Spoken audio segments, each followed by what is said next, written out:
तेरे भाई दुबई से आ जाएंगे क्योंकि उसके भाई को उठाना है, मालूम है ना, अपने को उसको उठाना है ना लड़की को, तो तेरा भाई आ जाएगा, वो अपना नौकरी छोड़ के आ जाएगा, बोले यार वैसे भी ये शेख लोग के साथ मजा तो नहीं आ रहा है, मैं आ जाता हूँ, पहले अपन तेरा लड़की को उठाते हैं और बाद में अपन बाकी का काम देखें।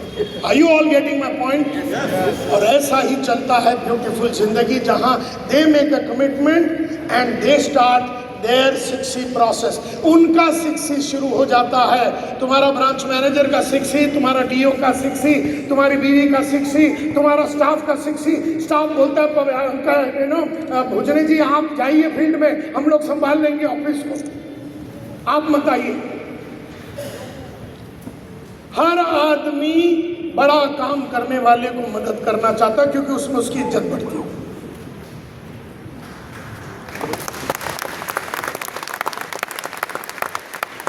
What does creativity coupled with courage to fulfill a commitment? तो अभी क्या क्या हो गया? कमिटमेंट हो गया,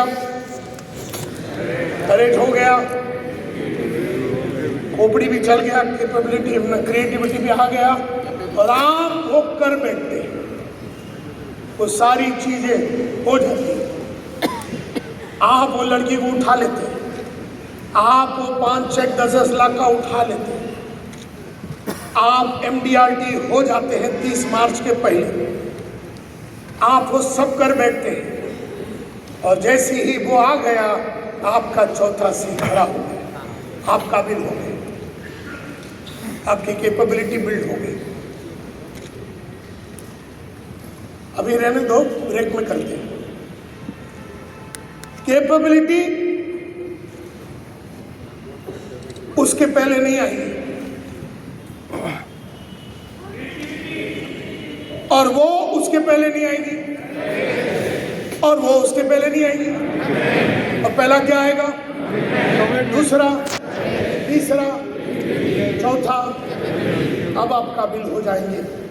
यू नो, तो this is the game my dear friends. अब ये जिंदगी में हर जगह पे कार लागू होता है, खाली इंश्योरेंस बेचने के लिए नहीं, हर जगह पे लागू होता है। कैपेबिलिटी क्या होता है? कैपेबिलिटी एक ऐसा स्टेट है, आप अपने आप को कंप्लीटली इक्विप्ड, लोडेड फील करते हैं। मतलब आपके पास तलवार भी है, कुकरी भी है, बो एंड एरो भी है, बंदूक भी है, मिसाइल भी है, टैंक भी है, और आप सबके साथ मार्केट में उतरे। अगर एक आदमी को खाली गोली मार के ही प्रीमियम ले सकते हैं, हम गोली मारेंगे, टैंक नहीं चलेगा। टैंक तो अपने पास है, अपने पास सब है, उतारेंगे वो जो लागू होता है। अब एक मच्छर को मारने के लिए अपने को थोड़ी ना टैंक उतारना है। तो कैपेबिलिटी एक ऐसा स्टेट है जहां आप बहुत अपने आप को एक्यूब फील करते हैं। जैसे आज मैं अपने आप को बहुत एक्यूब फील करता हूं। कई साल पहले मैं पब्लिक के सामने खड़े रह के बात नहीं कर सकता था 1986 में। आज मैं कोई भी बड़ा ऑडियंस के सामने खड़े रह सकता हूँ और मस्ती के साथ खड़े रह सकता हूँ, लेकिन एक ज़माने में खड़े रहने में घबराहट होती थी। फिर हमने कमिट किया कि हम पब्लिक स्पीकिंग करेंगे। बम्बई में जितने कोर्स थे, प्रमोद पालेकर साहब का कोर्स कर दिया पब्लिक स्पीकिंग में, अपरेश आचार्य का बिल्ड प्रोग्राम था वो कर दिया, इंडो अमेरिकन सोसाइटी का कोर्स कर दिया, इंडो जर्मन प्रोग्राम कर दिया। दुनिया का हर पब्लिक स्पीकिंग प्रोग्राम जो बंबई में चलता था कि लोगों के सामने खड़े रह के बात करने की कलाकारी सिखाने वाला, हर इंस्टीट्यूट में घुस गया मैं। आज बोल के ही पैसा कमाता हूं। तो ये कैपेबिलिटी बिल्ड किया, ये बोलने की कलाकारी, हिंदी में बोलने की कलाकारी, इंग्लिश में बोलने की कलाकारी। और थोड़ा टाइम पहले मैं केरला गया था तो मैंने खड़ा रह के कमिट कर दिया कि मैं मलयालम में प्रोग्राम लूँगा। अब मलयालम में हम लोग बहुत लिमिटेड घर में बम्बई में बात करते हैं, इधर आ उधर जा, लेकिन मलयालम में किस तरह से फ्लो में बात करना है कि आपके अंदर determination, dedication, sincerity, honesty, commitment, जुनून, जोश, पागलपन होना चाहिए। मलयालम में कैसे बोलेंगे?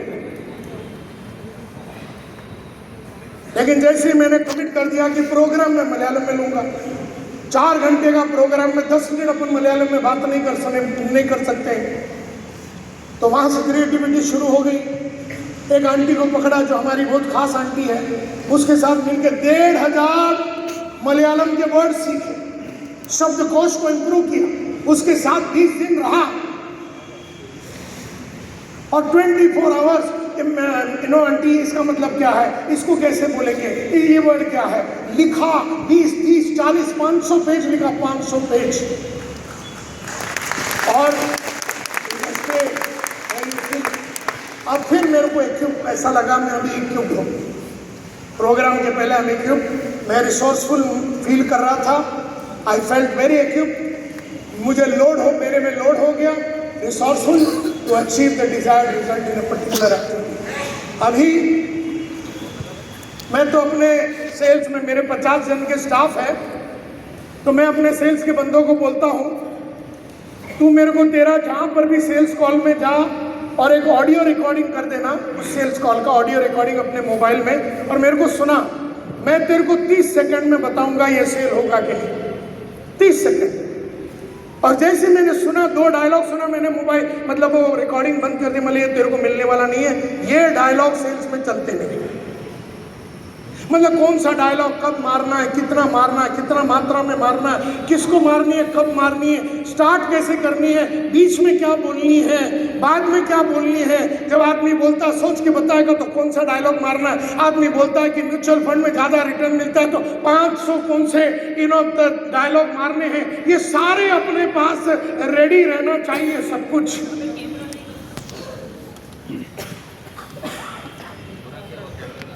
तो कैपेबिलिटी का मतलब है आप में अलग अलग कैपेबिलिटी आनी चाहिए। सेल्स की कैपेबिलिटी यानी बेचने की कैपेबिलिटी आप में आनी चाहिए, क्योंकि आप सेल्स के बंदे हैं, आप सेलिंग कर रहे हैं और आपको सेल्स के बारे में सीखना चाहिए। दूसरा, आप में प्रोस्पेक्टिंग की कैपेबिलिटी आ जाएगी। तीसरा, आप में टेलीफोन पे अपॉइंटमेंट लेने की कैपेबिलिटी आ जाएगी, क्लोजिंग करने की कैपेबिलिटी आ जाएगी, ऑब्जेक्शन को हैंडल करने की कैपेबिलिटी, बड़े प्रीमियम को लेने की कैपेबिलिटी, ऐसे हजारों कैपेबिलिटी तुम्हें बिल्ड करना पड़ेगा।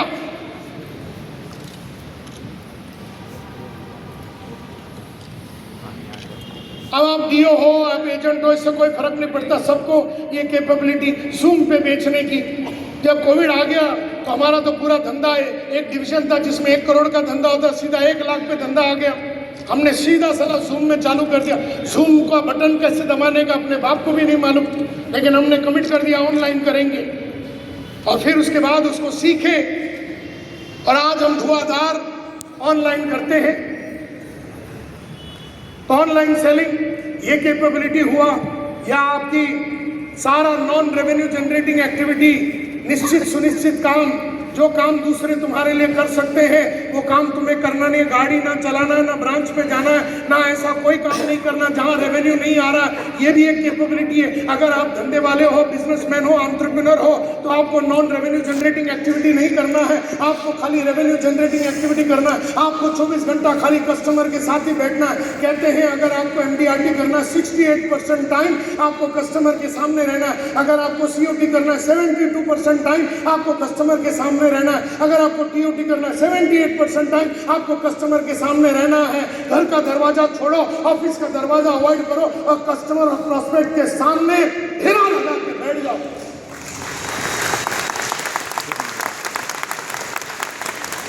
और रोज बैठना है, ये नहीं कि मंडे गया, ट्यूसडे वेडनेसडे नहीं गया, मूड आया तो काम किया। ऐसा मूड आया काम करने वाले लोगों का लाइफ नहीं बनता।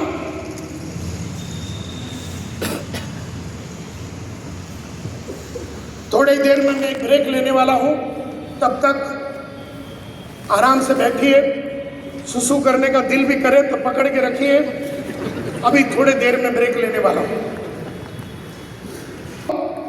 अच्छा बोलने की कैपेबिलिटी, अच्छा बोलना तो पड़ेगा ना कस्टमर के सामने, अच्छा बोलने की कैपेबिलिटी तो बिल्ड करनी पड़ेगी। अच्छा बोलने का फ्लो, ये सब के ऊपर काम तो करना पड़ेगा। ये कैपेबिलिटी बिल्ड होगा तभी तो सेल्स में काम में आएगा, और इसके ऊपर जानबूझ के करना पड़ेगा काम। उसके लिए किताबें पढ़ो, उसके लिए वीडियो देखो, ऑडियो देखो, प्रोग्राम करो, अपने ऊपर इन्वेस्ट करो, करना तो पड़ेगा ही। क्योंकि फिर 13 लाख रुपया हर साल आएगा MDRT, या 40 लाख आएगा हर साल COT, या 80 लाख रुपया आएगा TOT। 80 लाख के सामने तुम क्या करोगे ये तो बोलो। बस तुमको 80 लाख चाहिए और तुम उसके लिए कुछ नहीं करोगे। तुमको 40 लाख चाहिए और तुम उसके लिए कुछ नहीं करोगे। तुमको 13 लाख चाहिए और MDRT होना और तुम उसके लिए कुछ नहीं करोगे। तुम सेम रहोगे, तुम जैसे हो वैसे रहोगे। है जी? चलेगा? चलेगा? फिर आज मैं दिन का 12.5 लाख रुपया लेता हूँ बोलने का, 3-4 घंटा। मुझे 1 करोड़ रुपया लेना है। अब उस 1 करोड़ के लिए मुझे क्लाइंट बदलने पड़ेंगे, तौर तरीके बदलने पड़ेंगे, मेरा स्टाइल बदलना पड़ेगा, उस टाइप के लोगों को मिलना पड़ेगा जो मेरे को एक दिन का 1 करोड़ देगा।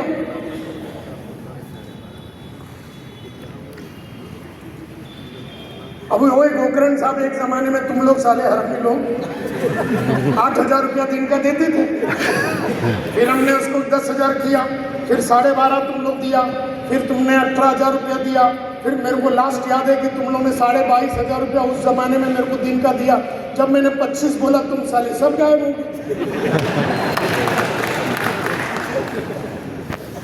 नहीं, मैं मस्ती में बोल रही, मेरा स्टाइल है। तब मैंने ऐसे लोगों को ढूंढा जो मेरे को 50,000 दिन का दिया। फिर मैंने उसको 60 किया, 70 किया। जब मैंने 75 किया तो उनके चेहरे पे वो रौनक उड़ गई, तो मैंने उनको ही छोड़ दिया और मैं उसके पास गया जो मैं 1 लाख दे सकता था। फिर मैं उनसे 2 लाख रुपया लेने लगा। फिर उनको 3 बोला तो उनको घबराहट हो गई, हमने क्लाइंट बदल दी। जैसे जैसे इनकम बढ़ाना चाहिए था वैसे ऐसे क्लाइंटों को बदलता गया और पुराने मोहब्बत की वजह से आज यहाँ आया हूँ।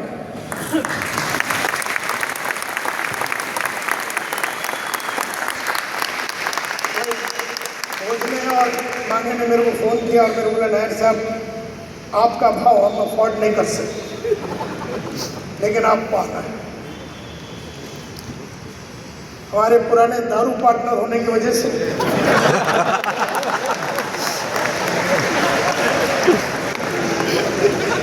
और दारू और हमारा एक मोहब्बत है और इनका और हमारा एक मोहब्बत है।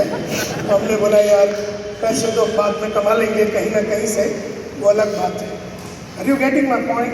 आज मोहब्बत के लिए आए तो ऐसा घर का माहौल लग रहा है।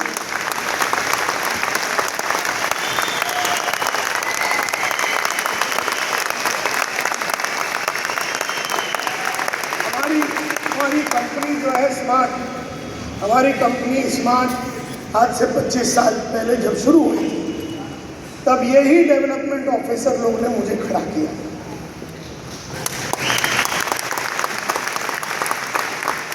तो हमारा पहला मर्सिडीज, दूसरा मर्सिडीज, तीसरा मर्सिडीज, चौथा मर्सिडीज, 5वां मर्सिडीज में इनका हाथ है, इसीलिए आज यहाँ आया और दिल की बातें कर रहे हैं। सो आपको कैपेबिलिटी तो बढ़ानी पड़ेगी और सबसे बड़ी कैपेबिलिटी कौन सी है? रिजल्ट प्रोड्यूस करना एट विल।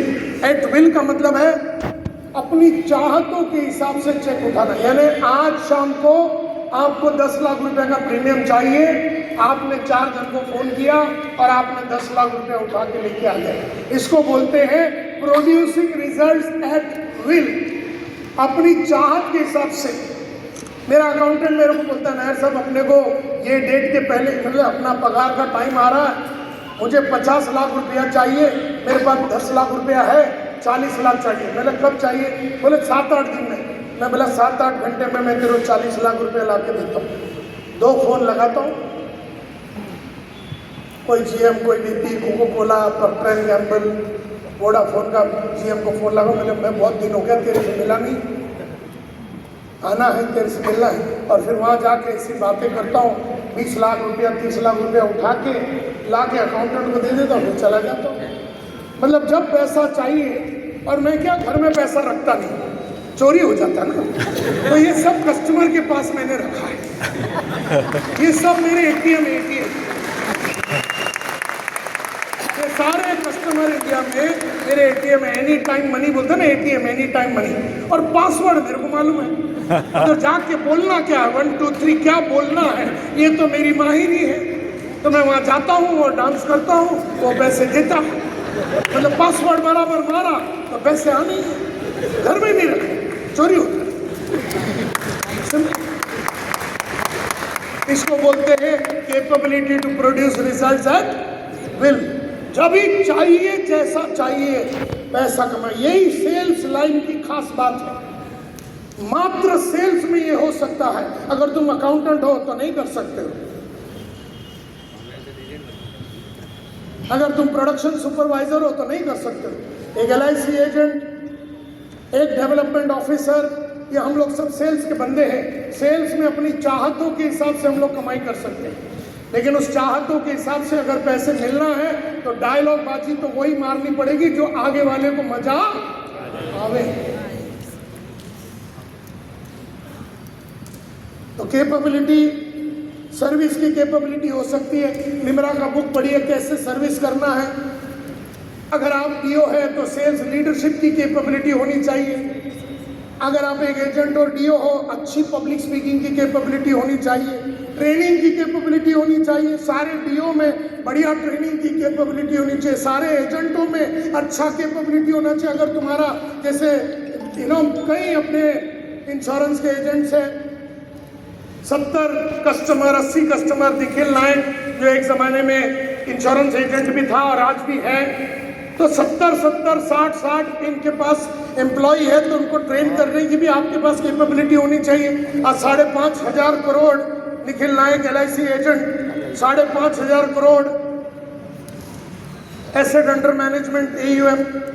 जयदीप काशीकर मेरा student, 11,000 crore asset under management, 11,000 crore AUM।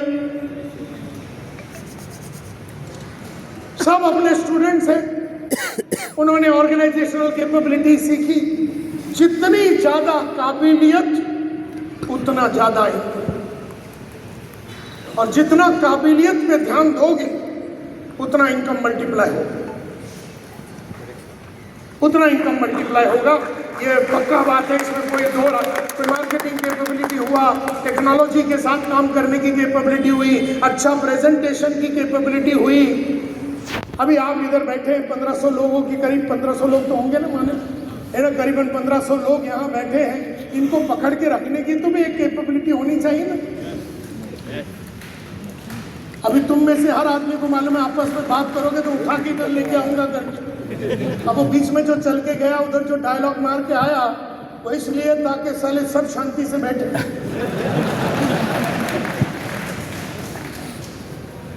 ये भी तो एक कलाकारी है, यस और नो। ये कलाकारी करना पड़ेगा, नहीं तो साले सब साले मुतले जाएंगे,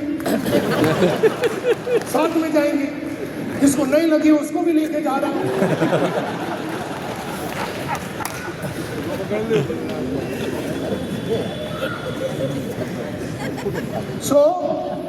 एंड सबसे बड़ी कैपेबिलिटी आपको एक इंश्योरेंस एजेंट से इंश्योरेंस एडवाइजर बनते हुए, फाइनेंशियल एडवाइजर बनते हुए आपको लाइफ एडवाइजर बनना है।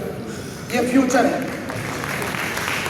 इंश्योरेंस एजेंट का मतलब है उसे खाली LIC के बारे में मालूम है। इंश्योरेंस एडवाइजर का मालूम मतलब है कि उसको LIC के बारे में मालूम है, उसे LIC की प्रोडक्शन मोहब्बत है, जीवन उमंग हो या उत्सव हो, जो भी हो, उसे बहुत मोहब्बत है, और उसे सारे कॉम्पिटिटर के प्रोडक्ट्स के बारे में मालूम है, और उसने पूरा एनालिसिस करके हम क्यों बढ़िया है उसने तैयारी करके रखा है।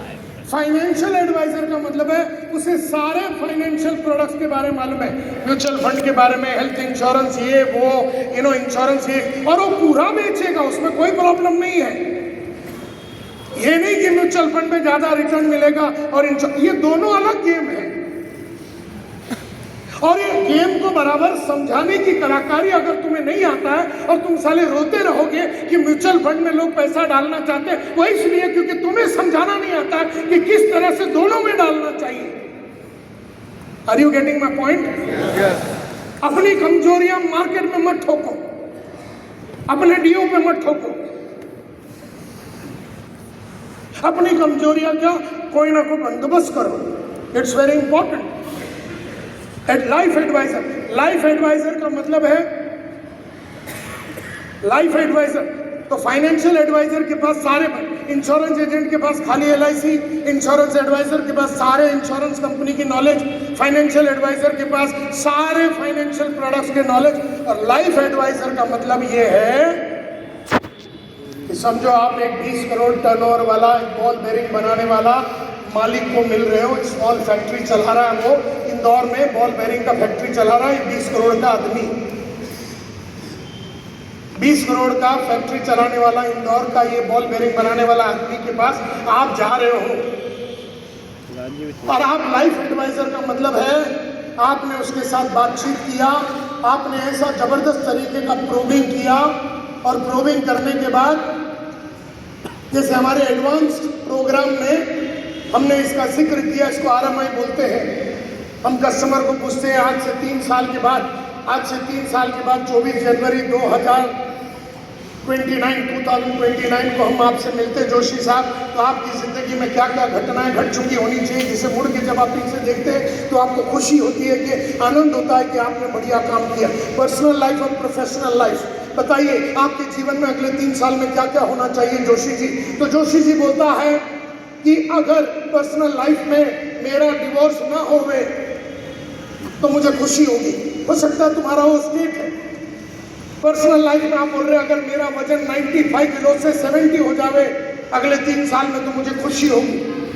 फिर आप बोल रहे हैं कि मेरा टर्नओवर जो 20 करोड़ पे पिछले 5 साल से अटका हुआ है, ये 20 करोड़ का टर्नओवर 30 हो जावे, 40 हो जावे और 50 हो जावे 3 साल में, I will be very happy.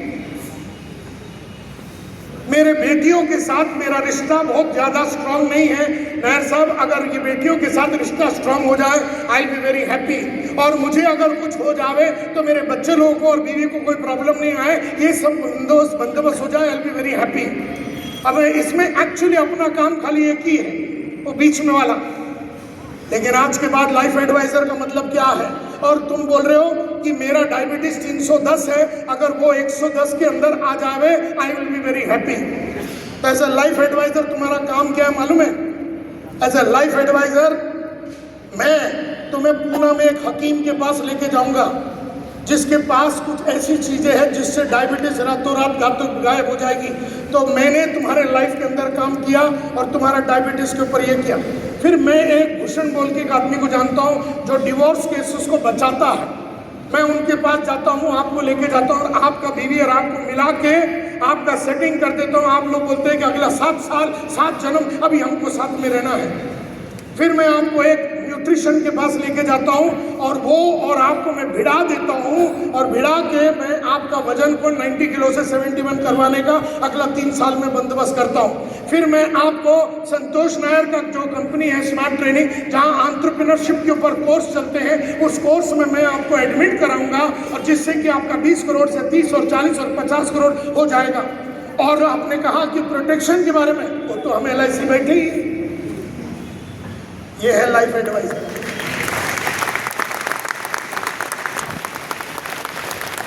तुझे उसका डायबिटीज पे भी काम करना है, तुझे उसका वजन भी कम कराना है, उसके डिवोर्स होने से बचाना है, उसको इंश्योरेंस भी देना है और उसके डायबिटीज को 320 से 110 लाना है। तुम्हारा काम सारा उमंग बेचना नहीं है, वही लाइफ एडवाइजर हूँ। और जो नालायक इंश्योरेंस एजेंट होते हैं वो अपना प्रोडक्ट बेचने पे जाते हैं, कस्टमर को क्या चाहिए वो देना है। Remember this all through out your life. जमाना बदल गया है, खाली प्रोडक्ट, वो सिंगल प्रीमियम बेचने के लिए तुम्हें ऊपर वाले दबाएंगे तो भी नहीं बेचना है। अगर वो कस्टमर के हित में नहीं है तो नहीं बेचना। तुम्हारी अपनी कोई सोच होगी नहीं।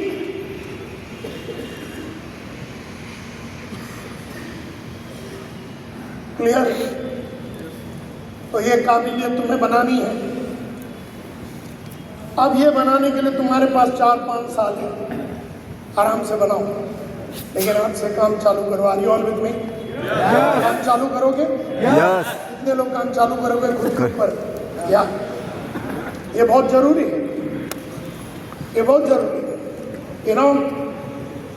और मैं अभी ये देखिए, मैंने आपको किताब दिखाई, ये सारे किताब आज से 20-30 साल पहले सेलिंग कैसे करना है, लिमरा का बुक है ये, यू नो, इंटरव्यू कैसे लेना है कस्टमर का, ये बुक पे हमने इन्वेस्ट किया था, जबकि मैं इंश्योरेंस एजेंट नहीं हूँ। प्रोस्पेक्टिंग कैसे करना है, यू नो, प्लान को कैसे पेश करना है, टेलीफोन पे कैसी बातें करनी है, यू नो, क्लोजिंग कैसी करनी है,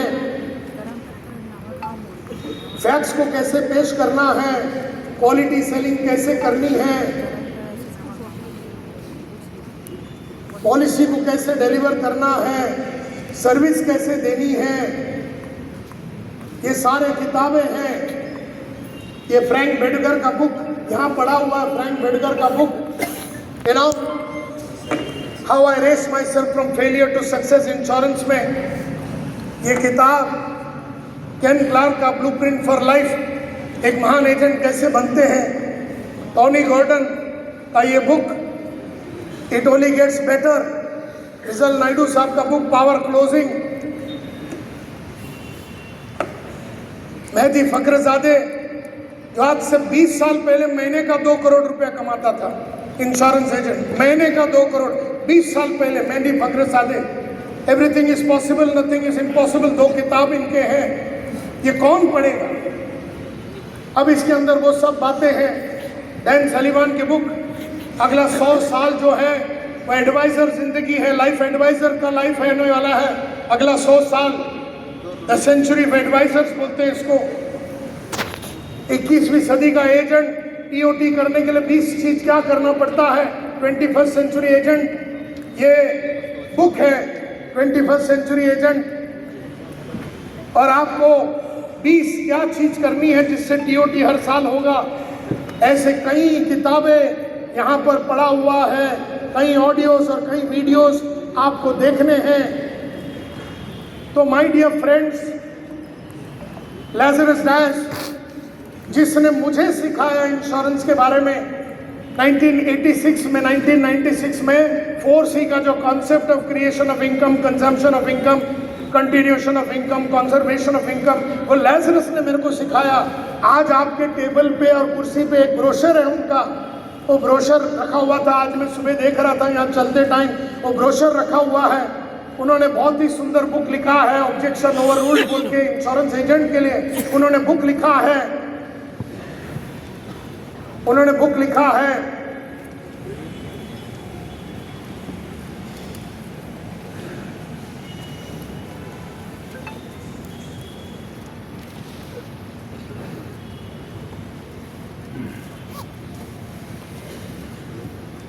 उन्होंने ये किताब लिखी है फैमिली वेलफेयर इकोनॉमिक्स, और उसमें देखिए पंचलाइन क्या लिखा है, how to sell insurance without talking about insurance, बिना इंश्योरेंस के बारे में बात किए इंश्योरेंस बेचना कैसे है, ये उन्होंने इस किताब में बताई है आप लोगों के लिए। उन्होंने एक बहुत सुंदर किताब लिखा है फंडिंग रिस्पॉन्सिबिलिटी बोल के। अब वो आजकल प्रोग्राम ले रहे हैं, मेरे से मिले थे थोड़े दिन पहले। अब आपके टेबल पे गारंटीड MDRT सिस्टम बोल के एक बुक रखा हुआ है, पेपर रखा हुआ है, उसमें आप लिंक पे जाइए, क्लिक कीजिए, अपना नाम रजिस्टर कीजिए, उनका इंट्रोडक्टरी प्रोग्राम को अटेंड कीजिए कि गारंटीड टेक्नोलॉजी को यूज करते हुए कैसे MDRT कर सकते हैं, करके तो देखो, कोई लूट नहीं जाओगे तुमने ये किया तो। पैसे नहीं है तो भंगड़ी बेचो, ब्रेसलेट बेचो, चेन बेचो, क्योंकि ये बेच देंगे तो बाद में पूरे बॉडी पे चेन डाल सकते हैं अपन। इसको बेचेंगे और इससे जो माल मिलेगा उस माल से तो बदन पे 500 चेन डाल सकेंगे हम। तो अगर ये बेचने से MDRT होता है, COT होता है तो बेच डाल, अगर पैसे नहीं है तो।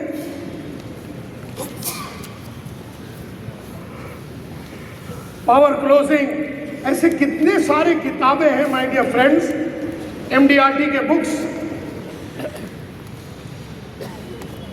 और अंत में ये बहुत इंपॉर्टेंट मैं बात कर रहा हूँ, फ्रैंक बेडगर की बुक, केन क्लार्क बुक, 500 ऑब्जेक्शन ये बुक के लिए अंदर लिखा है। कि हमने आज से 20 साल पहले खरीदा था और हमारे लिए नहीं तुम्हारे लिए खरीदा था, ये जानने के लिए कि इंश्योरेंस एजेंट को क्या क्या डायलॉग मारनी होती है। 500 ऑब्जेक्शंस है इसके अंदर। MDRT का ये बुक है, the greatest insurance stories ever told. ये स्टोरियाँ पढ़ो। अब तुम बोलेगे मेरे को इंग्लिश आती नहीं, बहाने तो, लेकिन अगर तुमने सिक्स ही वापरा तो तुमने बोल दिया ये बुक के अंदर जो मसाला है मैं सीख के रहूँगा, तो किसी को भाड़े पे ले लो, 1000 रुपया दे दो कोई लड़का लड़की को इंदौर में, उसको बोलो तू पढ़ो और मेरे को समझा। जिसको सीखनी है वो सीखेगा। Are you all with me? जिसको करनी है वो करेगा। ये बहुत इंपॉर्टेंट बात है my dear friends. I object बोल के ये बहुत सुंदर किताब, इसमें इंश्योरेंस की सारी ऑब्जेक्शंस के बारे में लिखा हुआ है। 21st सेंचुरी एजेंट, 21वां सदी का एजेंट की स्ट्रेटेजी क्या करना चाहिए जिससे कि DOT गारंटीड है।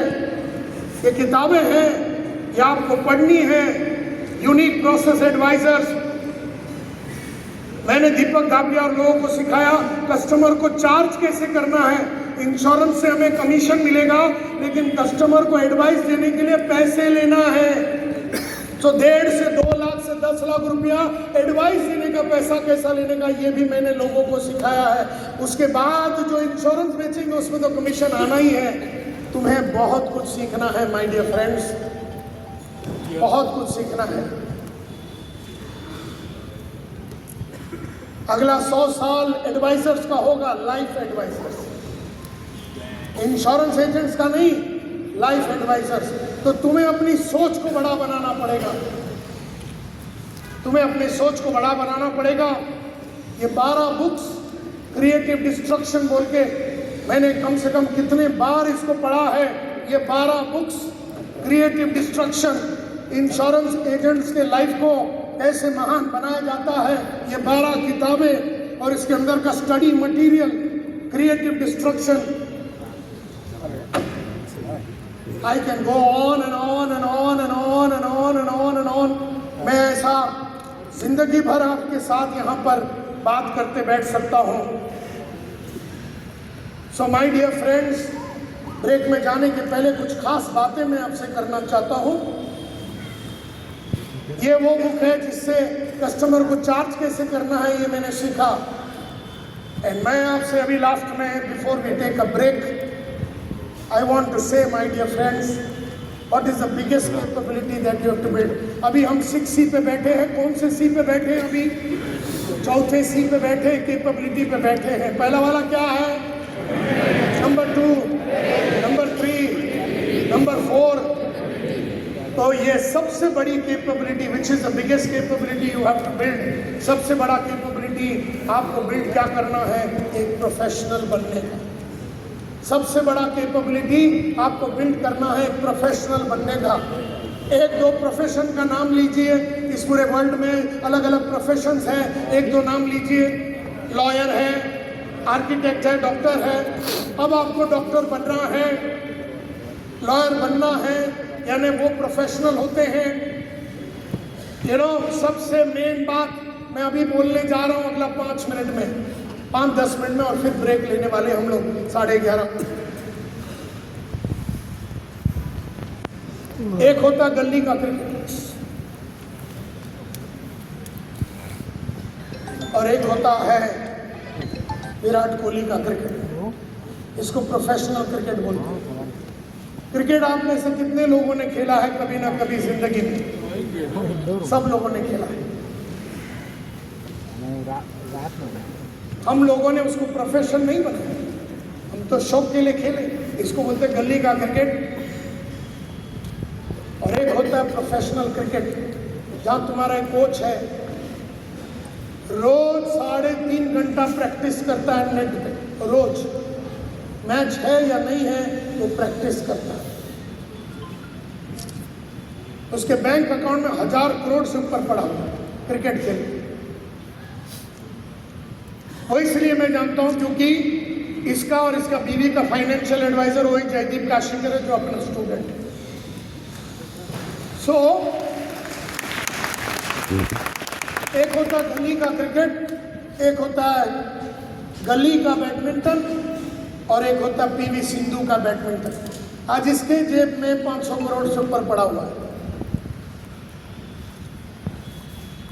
बैडमिंटन तो आपने भी खेला, हमने भी खेला, लेकिन हमारे पास 400-500 करोड़ बैडमिंटन से तो आया नहीं। 8 घंटा रियाज करती है रोज, 8 घंटा।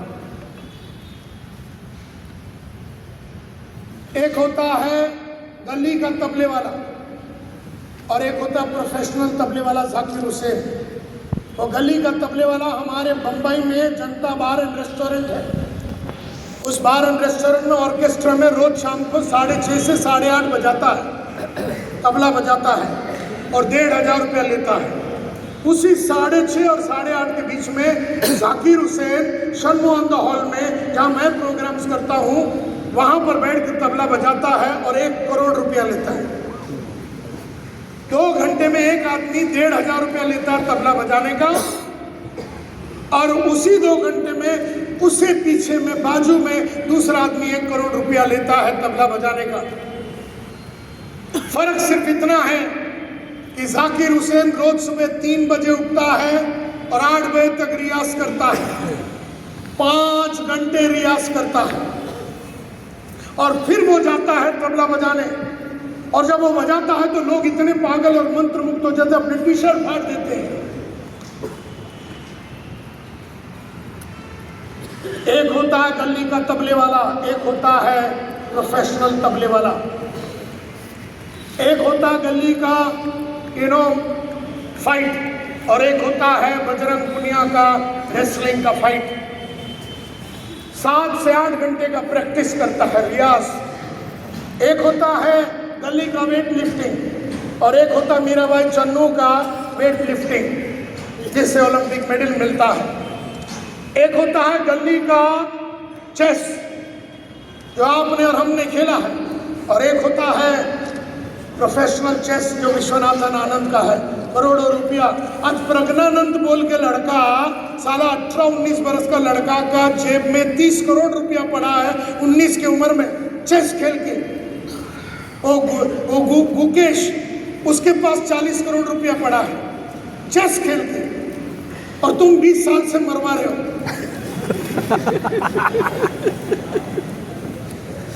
40 लाख रुपया पड़ा नहीं है तुम्हारे पास। फर्क सिर्फ इतना है। और इसी में दीपक धाबलिया हो, भरत पारेख हो, उनके जेब में करोड़ों रुपया पड़ा है। उसी कंपनी का वही प्रोडक्ट्स तुमसे क्यों नहीं बिकती? इसलिए क्योंकि अभी तक तुमने प्रोफेशनल बनने का डिसीजन नहीं लिया होगा शायद। और जिन्होंने लिया वो मालामाल है, और जिन्होंने नहीं लिया वो कंगाल है। सिंपल है। वो गली का तबले वाला, ये प्रोफेशनल तबले वाला। तुमने 5 घंटे का रियाज कब किया? तुम्हारा लाइन है, सेल्स का लाइन है। सेल्स की मास्टरी तुम्हें करनी चाहिए। कई घंटे तुम्हें पढ़ाई लिखाई करनी चाहिए। हर डायलॉग कब, कैसे, कितना, कैसे, क्या मात्रा में मारनी है, इसके ऊपर तुम्हें पढ़ाई करनी पड़ेगी। एक होता गली का सेल्समैन, डीओ और एजेंट, साले पता भी नहीं चलता इनको कि क्या हो रहा है लाइफ में। और एक होता है प्रोफेशनल एजेंट, जिसे मालूम है किससे कब कितनी बात करनी और कैसे बात करनी। सिंपल बात है।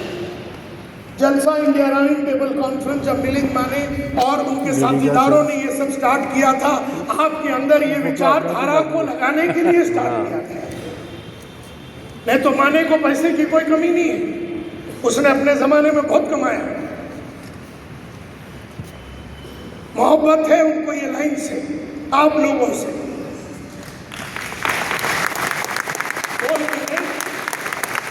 बोल के वो लोग ये सब चला रहे अपने जेब भरने के लिए नहीं। सो आपको भी बनना तो पड़ेगा ही प्रोफेशनल। तो सवाल ये उठता है, हु इज अ प्रोफेशनल? एक प्रोफेशनल वो होता है जो रिजल्ट को गारंटी करता है at will. A professional is a person who guarantees results at will without being followed up. इसे कोई फॉलोअप की जरूरत नहीं पड़ती है, उसको डायरेक्ट करने की जरूरत नहीं पड़ती है। उसे गाइड करने की जरूरत नहीं पड़ती है, उसे ऑब्जर्व करने की जरूरत नहीं पड़ती है, उसे मॉनिटर करने की जरूरत नहीं पड़ती है, उसे सुपरवाइज करने की जरूरत नहीं पड़ती है, उसे इंस्पायर करने की जरूरत नहीं पड़ती है, उसे मोटिवेट करने की जरूरत नहीं पड़ती है, उसे याद दिलाना नहीं पड़ता है, उसे पुश करना नहीं पड़ता है। अपने आप के बारे में सोचो, क्या तुम ऐसे इंसान हो जो अपने चाहतों के हिसाब से रिजल्ट प्रोड्यूस कर पा रहे हो? क्या तुम ऐसे इंसान हो जिसको किसी की पुश, किसी की डायरेक्शन, किसी की गाइडेंस की जरूरत नहीं और आप करते हो, रोज करते हो, रियाज करते हो, अपने आप को तैयार करते हो मार्केट के लिए, खाली रोते नहीं हो?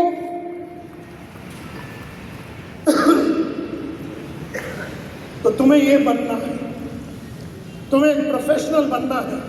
ये जाकिर हुसैन है, ये संतोष नायर है, ये वो सब लोग हैं जिन्होंने अपने लाइन के बारे में सीखा।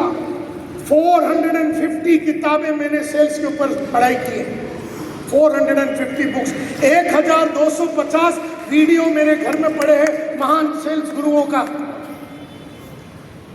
और इंश्योरेंस के ऊपर तो इतना है वो अलग, जबकि मेरा लाइन वो नहीं है। लाखों, हजारों, करोड़ों रुपया लगाया मैंने पढ़ाई करने के लिए और उसका रिटर्न मिलता है, उसका रिटर्न मिलता है। आप लोगों को बोलते हो पैसा इन्वेस्ट करो, फ्यूचर को सेव करो, तुमने अपने ऊपर कितना इन्वेस्टमेंट किया? तुम्हारा फ्यूचर कहां से सेव होने वाला है? जितना तुम इसके ऊपर इन्वेस्टमेंट करोगे इतना ये रिटर्न देगा। जितना आदमी इंश्योरेंस में ये इन्वेस्ट करेगा उतना उसको आगे रिटर्न मिलेगा, सही वक्त पे मिलेगा।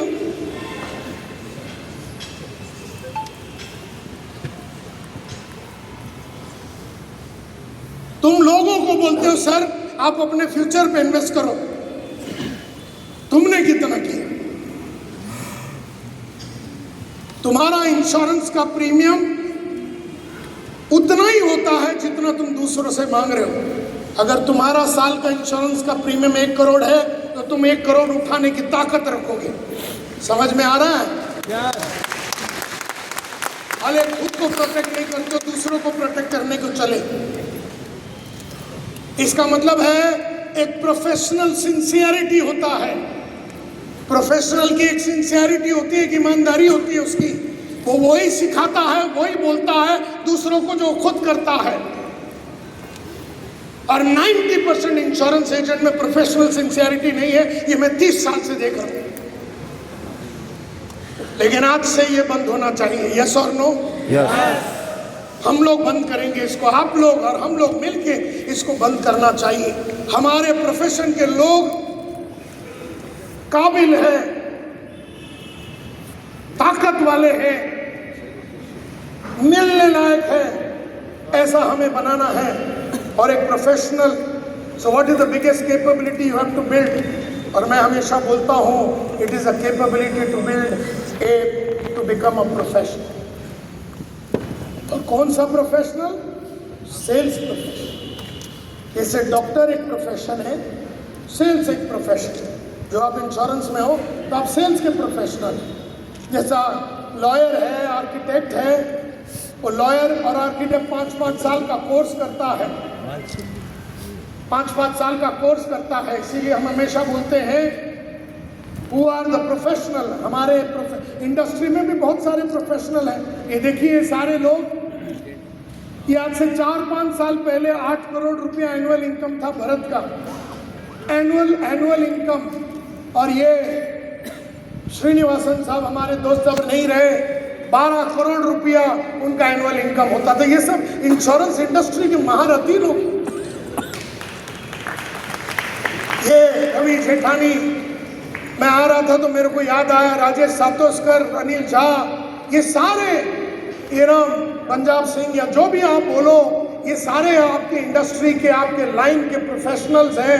Tony Gordon, Deacon Clark, Derrick Dingwall, ये सारे आपके लाइन के। आर.के. शेट्टी जो कल बात करके गया होगा, मालूम नहीं आया था, ये अभी आइटम बैठा है इधर, शैलेश जोशी, तो अभी तुम्हारा आज है अभी।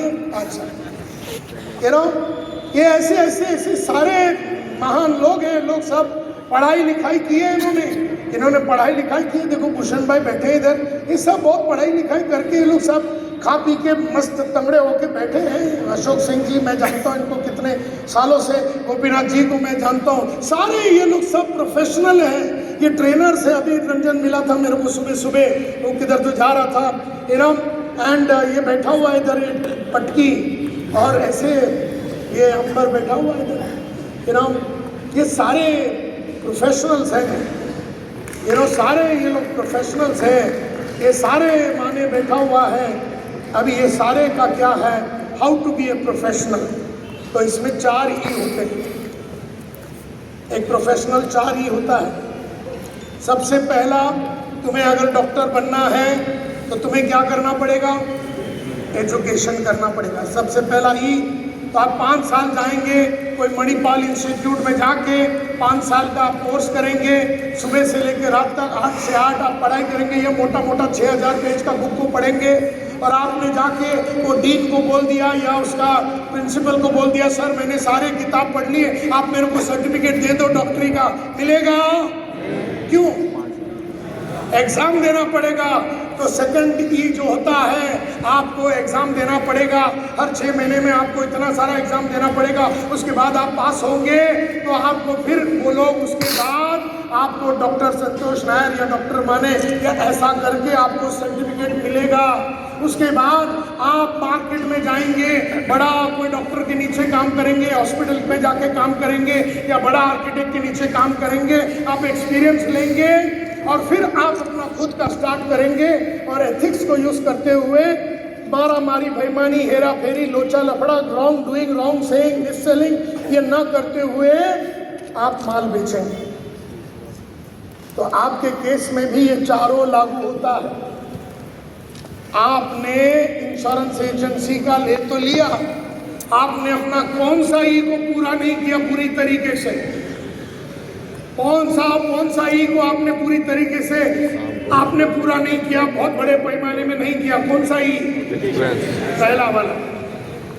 लेकिन यू नो समथिंग, आपका एग्जाम तो रोज हो रहा है, कौन ले रहा है?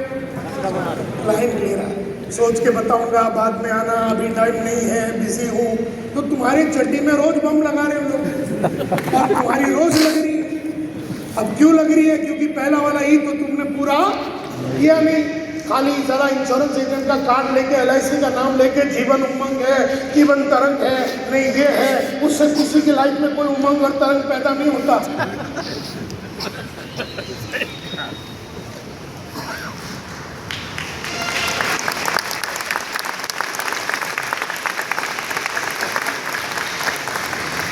कस्टमर पहले तुम्हें खरीदता है, उसके बाद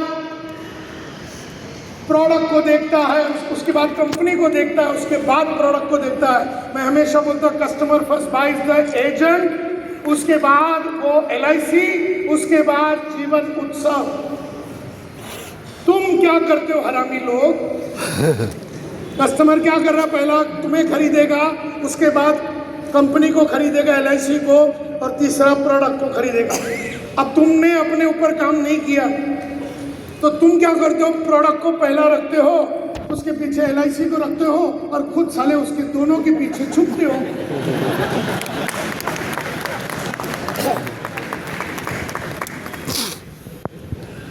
और कस्टमर भी हरामी बोलता, बाहर आ, सामने सामने। अच्छा तू एजेंट है, तू मेरा फ्यूचर बनाएगा, तेरे जूते तो 300 साल से पॉलिश नहीं हुए, तेरे कपड़े देख के ऐसा लग रहा है तू खुद ही गरीब है, तू मेरे को प्रोटेक्ट करेगा, मेरे को लग रहा है गवर्नमेंट को तेरे को प्रोटेक्ट करना चाहिए। तू हाथ में प्लास्टिक का थैली लेके घूम रहा है पानीरी का,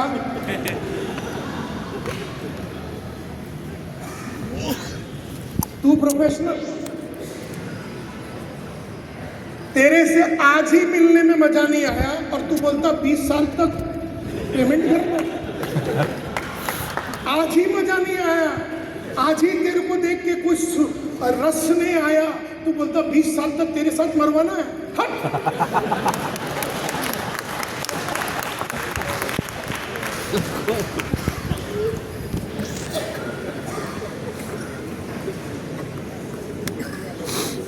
तो तुम्हें अपना पहला ई पे काम करना ही पड़ेगा, क्योंकि कस्टमर तुम्हें पहला खरीदता है, बाद में LIC, बाद में प्रोडक्ट कितना भी सुंदर हो, तुम गधे हो तो कुछ नहीं होगा। अच्छा, तुम सुंदर हो, प्रोडक्ट कितना भी घटिया हो ले लेगा, क्योंकि तुमसे मिलके आनंद आया तो वो 20 साल तुम्हें मिलेगा।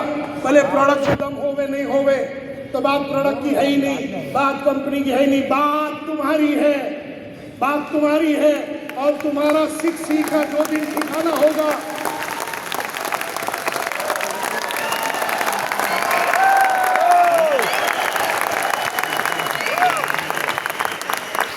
जो दिन तुम्हारा 6C ठिकाने पे लगेगा, वो दिन तुम्हें मिलने में बड़ा आनंद आएगा, लोगों को बहुत आनंद आएगा।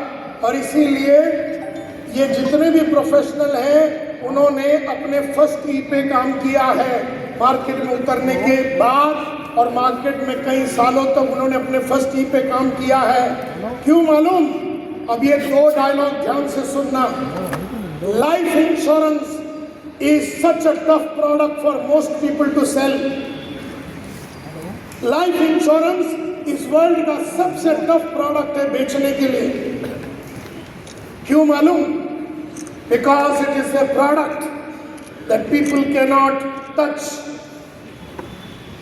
taste, hear, see or smell. हम कस्टमर को ये नहीं बोल सकते, मानी साहब थोड़े चख के देखिए उमंग कैसा लग रहा है, जरा सुन के देखिए उमंग कैसा तरंग आ रहा है कि नहीं। आपका वो क्या दूसरा वाला कौन सा?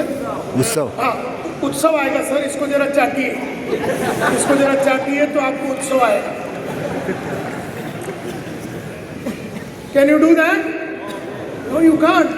इसलिए कहानी सुना। क्या दिखाएंगे उसको? ना प्रोडक्ट देख सकता है, ना टच कर सकता है, ना स्मेल कर सकता है, ना कुछ नहीं कर सकता है।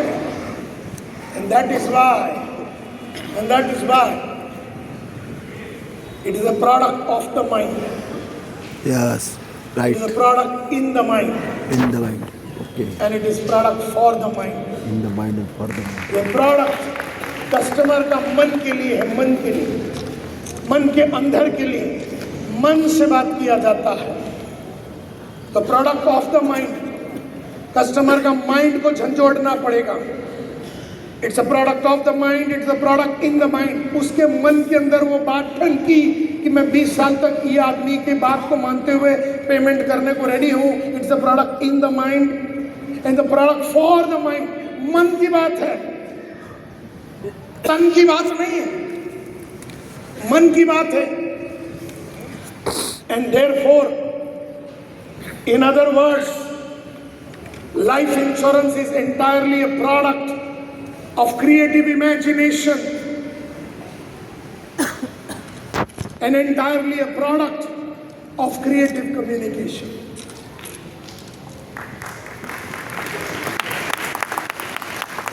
उस आदमी को अगर मैं मिस्टर माने बोल के आदमी को अभी मिलने जा रहा हूँ 11:30 बजे, तो मुझे वो माने साहब को उसके फ्यूचर से जुड़ाना पड़ेगा 2046। उसकी पूरी लाइफ को पूरी पिक्चर में दिखाना पड़ेगा। It's a product of creative imagination. माने साहब इमेजिन करना चाहिए फ्यूचर के बारे में। माने साहब को वो फ्यूचर को इमेजिन करके दिखाने के लिए हमारी कम्युनिकेशन में 4 चांद होनी चाहिए। इस पे पढ़ाई लगता है। कुछ भी बोलने से धंधा नहीं होता है। सही चीजें बोलना पड़ेगा, उसके मन पे बोलना पड़ेगा, उसके मन को हिलाना पड़ेगा कि उसने अभी तक उसने कोई प्रोटेक्शन, सेफ्टी, सिक्योरिटी किया नहीं है, उसको झंझोड़ना पड़ेगा।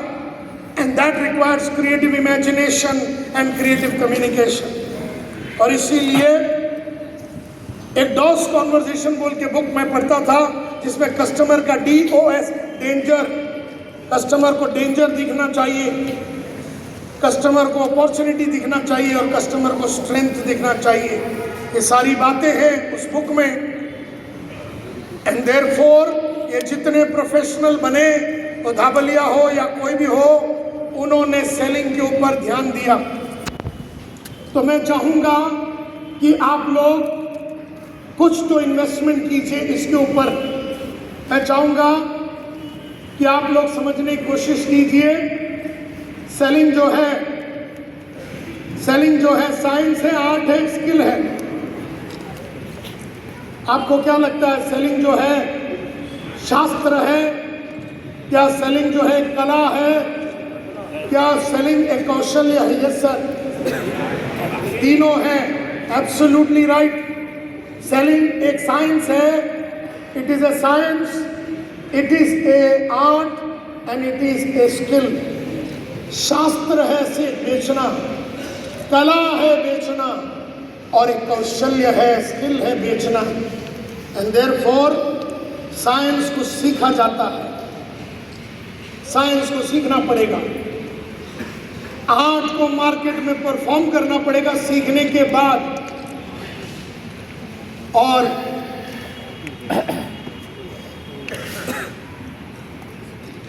And the skill has to be mastered. तो साइंस को सीखना पड़ेगा, आर्ट को प्रैक्टिस करना पड़ेगा, और स्किल को, कौशल्य को डेवलप करना पड़ेगा। और इसीलिए हाउ डिड दे मास्टर, ये जितने महान लोग हैं उन्होंने क्या मास्टर किया? वो दीपक गाबलिया हो या धनंजय भोजने हो या जितने भी इंश्योरेंस के एजेंट्स हो, उन्होंने स्पैंको बोल के एक प्रोसेस है, इसको बराबर सीखा। स्पैंको का मतलब है they learn the SPANCO process of selling. और स्पैंको प्रोसेस में स्टेप्स होते हैं, SPANCO। सबसे पहला जाने के पहले सस्पेक्टिंग करना पड़ता है, उसके बाद प्रोस्पेक्टिंग करना पड़ता है, उसके बाद कस्टमर को अप्रोच करना पड़ता है, उसके बाद कस्टमर के साथ नेगोशिएशन और उसको क्लोजिंग और उसको ऑर्डर लेना पड़ता है। लेकिन सस्पेक्टिंग और प्रोस्पेक्टिंग के बाद आपको टेलीफोन पे बात करनी पड़ेगी, और टेलीफोन पे बात करके उससे अपॉइंटमेंट लेनी पड़ेगी। ये भी एक कलाकारी है, इसमें भी साइंस है, आर्ट है और स्किल है। और उसके बाद जब आप उसको मिलते हो तब आपको opening, proving, supporting, motivating, closing करना पड़ेगा। यानी आपको कस्टमर को जब आप मिलते हो तो आप जब उसको अप्रोच करते हो तो बहुत ही सुंदर ओपनिंग करना पड़ेगा। उसके बाद आपको प्रोबिंग करके बहुत सारे क्वेश्चंस पूछने पड़ेंगे। उसके बाद आपको अपने प्रोडक्ट को बाहर निकालना पड़ेगा, जीवन उमंग या जो भी है। उसके बाद आप उसको मोटिवेट करेंगे अभी खरीदने के लिए, और उसके बाद आप क्लोजिंग करेंगे। अगर आपने अच्छा ओपनिंग किया तो कस्टमर तुम्हें अटेंशन देगा। अगर तुमने अच्छा प्रोबिंग किया, प्रोबिंग में वो भी स्पिन प्रोबिंग, पहला आपको उसका सिचुएशन को समझना है, फिर उसके लाइफ के प्रॉब्लम को समझना है, और अगर उसने उस सिचुएशन और प्रॉब्लम को सॉल्व नहीं किया तो उससे उसको क्या परिणाम होंगे, क्या नुकसान होगा, उसको बताना पड़ेगा। और उसके बाद उसको ये बताना पड़ेगा कि उसको फायदे क्या होने वाले। अगर इस तरह से बराबर प्रोबिंग किया तो तुम्हें मिलेगा कस्टमर का इंटरेस्ट। तो ओपनिंग करके अटेंशन लोगे, प्रोबिंग करके इंटरेस्ट पैदा करोगे, सपोर्टिंग, यहाँ पर आप जीवन उमंग के बारे में बात करेंगे, उसको भी आपको सेल्स बर्गर में बात करना पड़ेगा, उसकी फीचर, एडवांटेज, बेनिफिट के बारे में बात करना पड़ेगा। और ऐसा जब बताएंगे तो कस्टमर में आएगा कन्विक्शन। तो तुम्हें मिला कस्टमर का अटेंशन, वो हो गया इंटरेस्टेड, वो हो गया कन्विंस। ऐसा कन्विंस कस्टमर को तुम अभी खरीदने के लिए एक शब्द चित्र दिखा के जब मोटिवेट करोगे तो उसे अभी खरीदने का चाहत पैदा होगा। ऐसा अटेंटिव, इंटरेस्टेड, कन्विंस कस्टमर जो अभी खरीदने के लिए तैयार है, उसको तुम क्लोजिंग करोगे तो वो एक्शन पे आएगा।